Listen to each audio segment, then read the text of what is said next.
तो मूवी की शुरुआत में हम आदिलाबाद के जंगल को देखते हैं, जहां कुछ गोंड प्रजाति के लोग मौजूद थे। ये समय तब का था जब भारत में ब्रिटिश हुकूमत शासन कर रही थी। यहीं पर हम एक लड़की जिसका नाम मल्ली होता है उसे देखते हैं, जो गाना गा रही थी, और एक ब्रिटिश लेडी जिसका नाम मिसेस स्कॉट था, उसके हाथ पर टैटू बना रही थी। कुछ टाइम बाद यहाँ पर स्कॉट आता है, जो जंगल में शिकार के लिए गया हुआ था। मिसेस स्कॉट को उस लड़की की आवाज और उसका टैटू बहुत पसंद आता है, इसलिए वो स्कॉट को बोलती है कि इस लड़की को मैं अपने साथ लेकर जाना चाहती हूँ। स्कॉट मल्ली के बदले उसके माता पिता को चंद पैसे देता है और ये लोग मल्ली को अपने साथ ले जाने लगते हैं। मल्ली की माँ अपनी बच्ची के लिए उनकी कार के पीछे भागती है, जिससे स्कॉट परेशान होकर ड्राइवर को कार रोकने को कहता है और मल्ली की माँ को वहीं पर बुरी तरह मार देता है। यहाँ से सीन शिफ्ट होता है और हम बहुत सारे लोगों की भीड़ को देखते हैं, जो ब्रिटिश हुकूमत के पुलिस थाने के आगे बगावत कर रहे थे। इन लोगों की मांग थी कि ब्रिटिश सरकार लाला लाजपत राय, इनको ब्रिटिश पुलिस ने गिरफ्तार कर लिया है, उन्हें रिहा कर दें। यहाँ पर हम हमारे मेन कैरेक्टर राजू को देखते हैं, जो ब्रिटिश पुलिस ऑफिसर था। तभी लोगों की भीड़ में से एक आदमी पुलिस थाने में पत्थर फेंकता है, जो सीधा आकर ऑफिसर की तस्वीर पर लगता है। ये देखकर ब्रिटिश पुलिस स्टेशन का हेड पुलिस अधिकारियों को जिस आदमी ने पत्थर मारा था उसको पकड़कर लाने के लिए बोलता है। तब राजू हजारों लोगों की भीड़ में घुस जाता है, जिससे लोग भी राजू को बहुत मारते हैं और उस आदमी को बचाने लगते हैं जिसने पत्थर मारा था। लेकिन राजू लोगों की इतनी ज्यादा भीड़ में से उस आदमी को पकड़कर पुलिस स्टेशन में लाकर पटक देता है, जिससे लोग बहुत ज्यादा डर जाते हैं और डर कर वहाँ से भाग जाते हैं। यहाँ से सीन शिफ्ट होता है और हम विकेट को देखते हैं। विकेट गोंड प्रजाति के लोगों की तरफ से स्कॉट के लिए एक ऑफिसर के पास आया हुआ था, जिसे पुलिस स्टेशन के नवाब ने भेजा था। वो कहता है कि स्कॉट कुछ दिनों पहले कबीले की एक बच्ची मल्ली को अपने साथ ले आए हैं। हम चाहते हैं कि स्कॉट उस बच्ची को वापस लौटा दें। वो बताता है कि ये गोंड प्रजाति के लोग बहुत दलेर और निडर होते हैं और ये लोग हमेशा झुंड में रहते हैं। इनका एक लीडर होता है जो इन्हें बचाने के लिए किसी भी हद तक जा सकता है। नेक्स्ट सीन में हम हमारे सेकंड मेन कैरेक्टर अख्तर को देखते हैं, जो जंगल में शिकार कर रहा था। अख्तर अपने पीछे एक शेर को भगाकर जाल की तरफ लेकर आता है। जाल में फंसने के बाद भी शेर नहीं रुकता। शेर अख्तर पर हमला करने ही वाला था, तभी अख्तर बेहोशी की दवाई शेर के मुंह में डाल देता है, जिससे शेर बेहोश हो जाता है। अख्तर शेर से इस सब के लिए माफी मांगता है। यहाँ पर हमें पता चलता है कि अख्तर जंगल की खूंखार जानवरों को इसलिए पकड़ रहा था ताकि उनके जरिए वो ब्रिटिश सरकार की जेल से मल्ली को छुड़ा सके। दूसरी तरफ हम ब्रिटिश सरकार की मीटिंग को देखते हैं, जहाँ कहा जा रहा था कि गोंड प्रजाति के कुछ लोग मल्ली को छुड़ाने शहर में घुस आए हैं,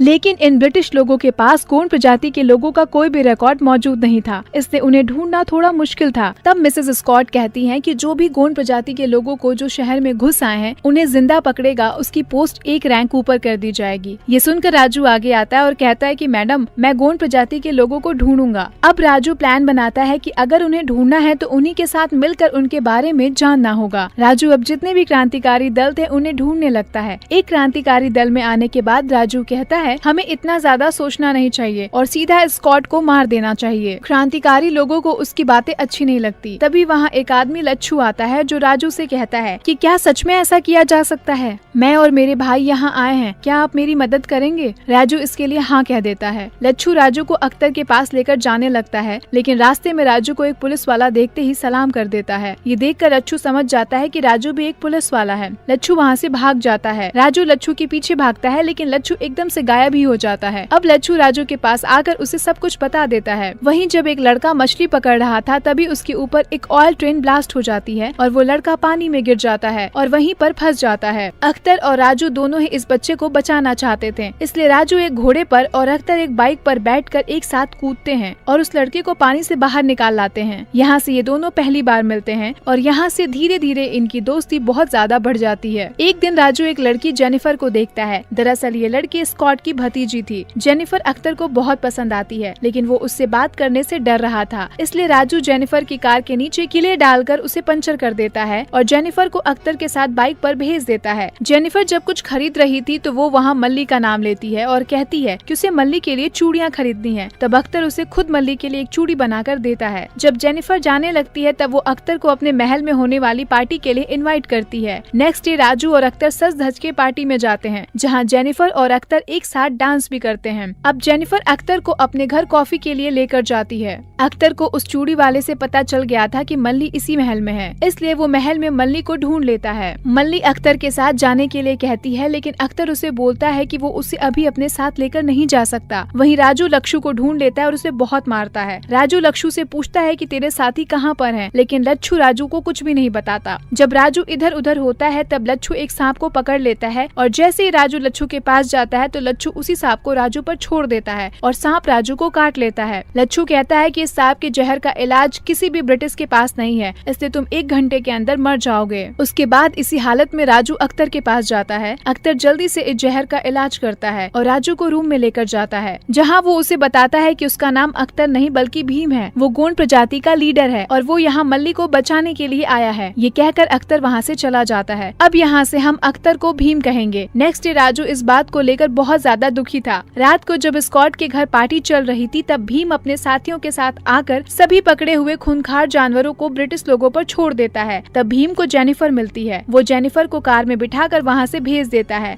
सभी लोग अब लड़ने लगते हैं। अचानक से भीम को मल्ली नजर आती है, लेकिन एक आदमी उसे कैद कर देता है, पर भीम उसे मारकर उस दरवाजे की चाबी छीन लेता है। तभी वहाँ पर राजू पुलिस की ड्रेस में आता है। ये देखकर भीम हैरान था।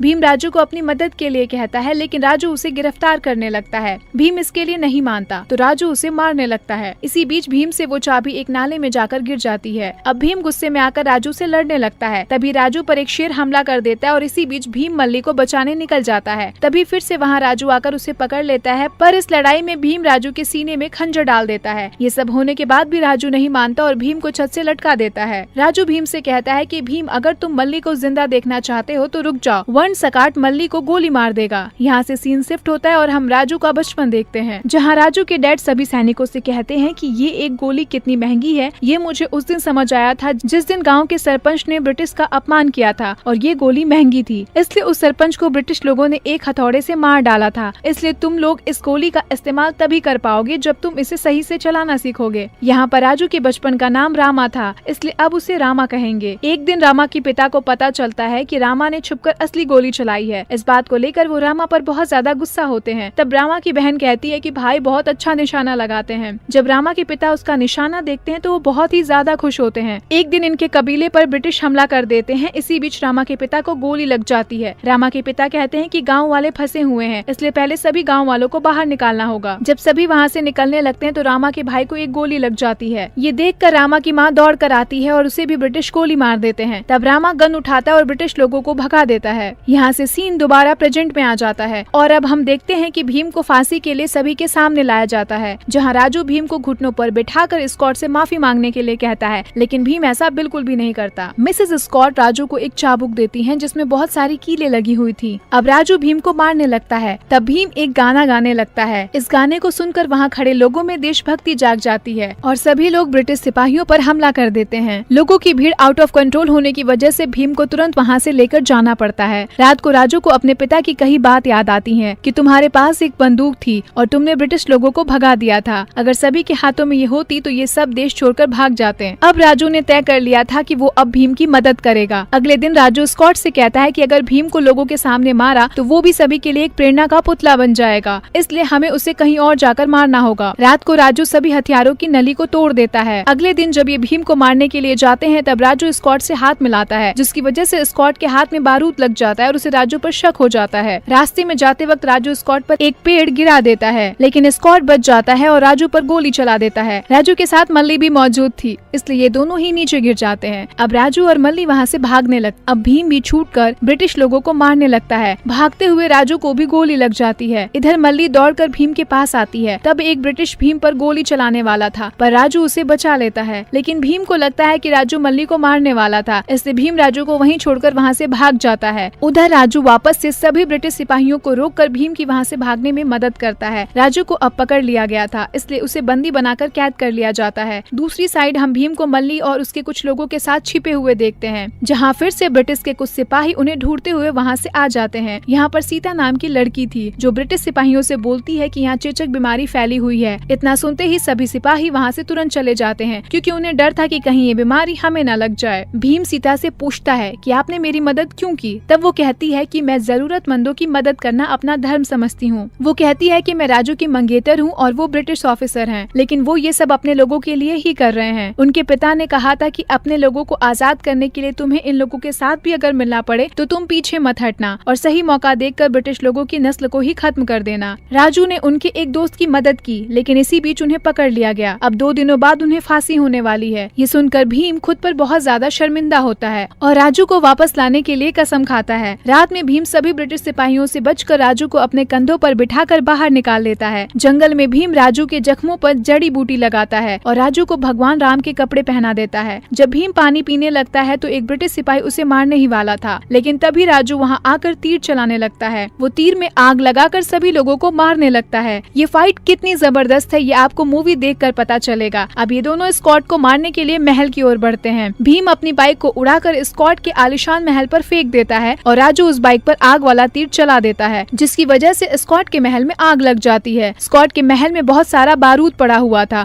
और आग की वजह से वो सारा बारूद ब्लास्ट हो जाता है। महल के जल जाने के बाद भी स्कॉट बच जाता है। तब राजू भीम से कहता है कि ये बुलेट बहुत महंगी है और ये हम लोगों के लिए नहीं है, तुम इसे स्कॉट को वापस कर दो, वो इसे अपने दिल में सजा कर रखेगा। अब भीम उस गोली को सीधा स्कॉट के दिल में फायर करता है और स्कॉट की वहीं पर मौत हो जाती है। मूवी के लास्ट में हम राजू और सीता, भीम और जेनिफर को मिलते हुए देखते हैं और इसी हैप्पी एंडिंग के साथ ये मूवी यहीं पर खत्म हो जाती है।